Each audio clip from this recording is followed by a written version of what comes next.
എല്ലാവർക്കും നമസ്കാരം. വിവേക ചൂടാമണി തുടരുന്നു. ഇത് മുൻപ് പറഞ്ഞത് യോഗാരൂഢൻ ആരാണ് എന്നാണ്. ഇനി പറയുന്നു, സന്യസ്യ സർവകർമാണി ഭവബന്ധവിമുക്തയേ യത്യേതാം പണ്ഡിതൈർധീരൈരാത്മാഭ്യാസ ഉപസ്ഥിതൈഹി. ആത്മജ്ഞാന വിഷയകമായ പരോക്ഷജ്ഞാനമുള്ളവരും.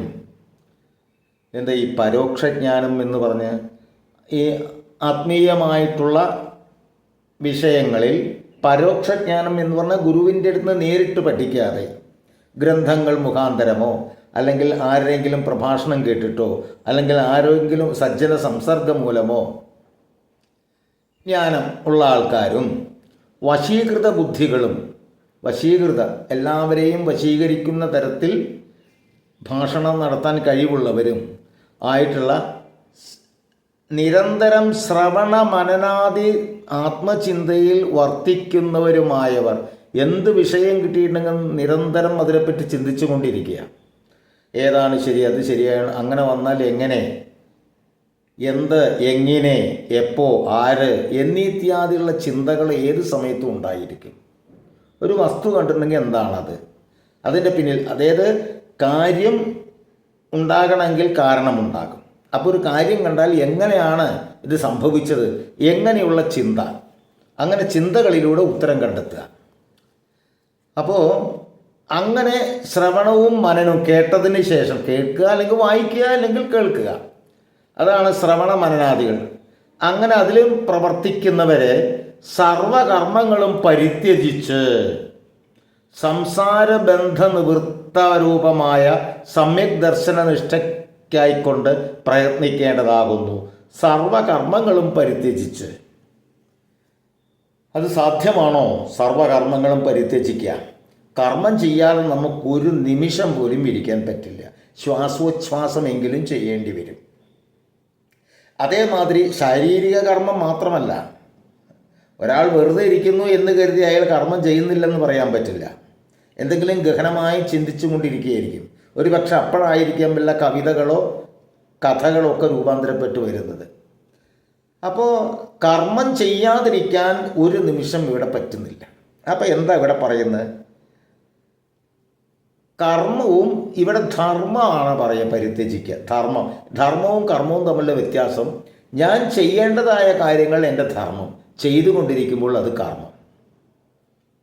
അതാണ് എന്നെ ഞാനായി നിലനിർത്തുന്നത്, അതാണ് എൻ്റെ ധർമ്മം. അത് പ്രവർത്തിച്ചു കൊണ്ടേയിരിക്കണം.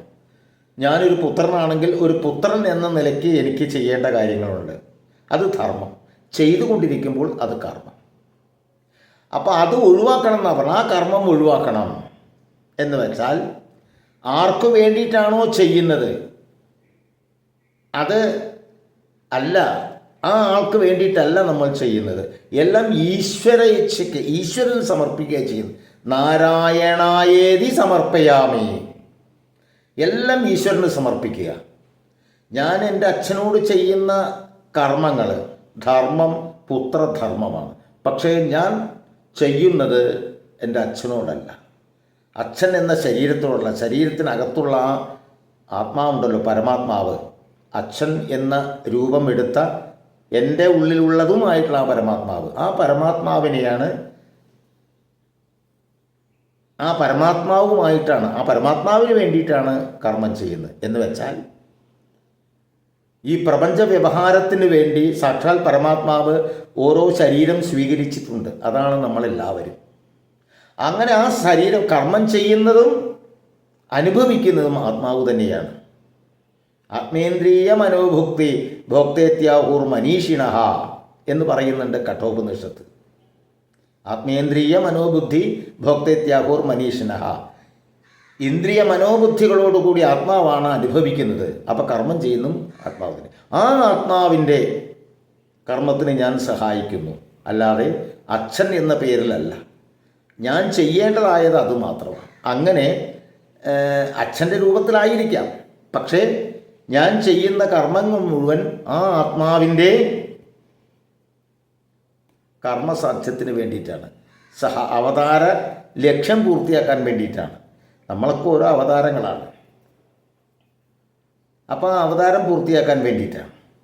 അങ്ങനെ അമ്മയോട് ചെയ്യുന്നതായാലും ശരി, മക്കളോട് ചെയ്യുന്നതായാലും ശരി, ഭാര്യയോട് ചെയ്യുന്നതായാലും ഭർത്താവിനോട് ചെയ്യുന്നതായാലും ഒക്കെ ഞാൻ ഈശ്വരന് വേണ്ടിയിട്ടാണ്.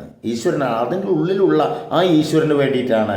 ആ ഈശ്വരൻ എടുത്ത ശരീരമാണ് ഇത്. അപ്പോൾ ശരീരത്തിനോടല്ല നമ്മൾ ചെയ്യുന്നത്, ആത്മാവിനോട്. അങ്ങനെ എല്ലാം ഈശ്വരന് സമർപ്പിക്കുകയാണെങ്കിൽ ഇവിടെ ബന്ധങ്ങളില്ല. ബന്ധങ്ങളില്ലെങ്കിൽ കർമ്മങ്ങളുമില്ല.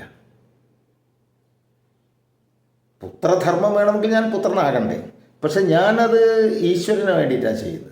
അങ്ങനെ എല്ലാം ഈശ്വരന് സമർപ്പിച്ചു കഴിഞ്ഞാൽ അവിടെ ബന്ധങ്ങളില്ലാതാകുന്നു. അങ്ങനെ സമ്യക് ദർശനം ഈ പ്രപഞ്ചത്തിലുള്ള സകല സാധനങ്ങളിലും നിറഞ്ഞു നിൽക്കുന്നത് അതേ ചൈതന്യം തന്നെയാണ്.